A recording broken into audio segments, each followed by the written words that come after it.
La guerre en Ukraine au cœur des débats aujourd'hui, axé également sur le Moyen-Orient. Les précisions pour commencer avec Noémie Roche. Comme toujours, l'accolade entre les deux hommes est très chaleureuse. Emmanuel Macron accueille son homologue ukrainien sur les bords du lac Léman. Le but pour Volodymyr Zelensky est clair, renforcer le soutien à l'Ukraine des pays du G7 dans sa lutte contre l'envahisseur russe, combat qui est entré dans sa 5e année. La veille de son arrivée en France, le président ukrainien expliquait avoir cherché à faire venir Vladimir Poutine. Nous avons discuté avec les États-Unis et la France de la possibilité d'une rencontre avec la Russie en marge du G7, avec tous les pays démocratiques représentés, mais Poutine n'en a pas voulu. La guerre en Ukraine est le plus important conflit armé en Europe depuis la Seconde Guerre mondiale et dure désormais plus longtemps que celle de 14-18.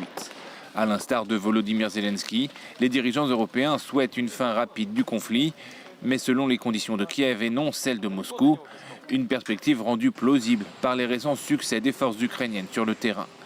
Alors que le président américain Donald Trump est en passe de signer un accord de paix avec l'Iran, tous espèrent que son attention se reportera sur le dossier ukrainien.